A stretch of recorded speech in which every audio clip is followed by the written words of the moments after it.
Naharang sa Mactan, Cebu International Airport ang isang biyaherong dayuhan matapos mahulihan ng bala sa kanyang bagahe habang sumasailalim ito sa X-ray machine.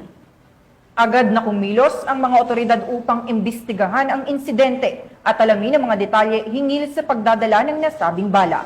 Alamin ang iba pang impormasyon mula kay Patrolwoman Kim De Los Santos. Isa na namang dayuhan na papaalis ng Mactan, Cebu International Airport ang inaresto dahil sa pagdala ng bala sa kanyang bag. Naharang ang nasabing papaalis na pasaherong dayuhan na patungo sana ng ancient South Korea nang mapansin ng X-ray operator ang tila imahe ng bala sa loob ng bag ng pasahero habang dumadaan ito sa screening procedure. Nang buksan ang bag nito, nakumpirma ang isang magazine na may 8 9mm ammunition. At nang hanapan ito ng kaukulang dokumento ay wala itong maipakita. Dito na binasahan ng karapatan at inaresto ang Amerikanong dayuhan. You have the right to remain silent. Anything you say can be used against you in the Court of the Philippines. You have the right to have a competent and independent counsel, preferably of your own choice.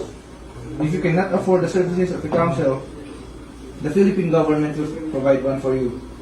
At dinala sa Mactan, Cebu International Airport Police Station para sa investigasyon at pagsampa ng kaso sa paglabag ng Comprehensive Firearms and Ammunition Act. Ayon sa Republic Act 10591 o Comprehensive Firearms and Ammunition Act Section 12, maaari lamang magkaroon ng pagmamay-ari ng bala ang isang individual kung siya ay may kaukulang lisensya sa pagmamay-ari ng baril.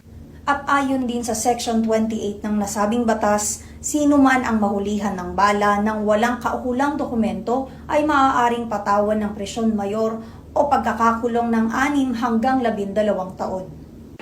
Isa itong mahigpit na paalala sa publiko na taliwas sa paniniwala ng mga Pinoy na ang pagdadala ng bala ay kontra sa barang. Dahil ito ay labag sa batas at hindi lamang maaantala ang iyong biyahe, kundi maaari ka pang makulong ng matagal na panahon.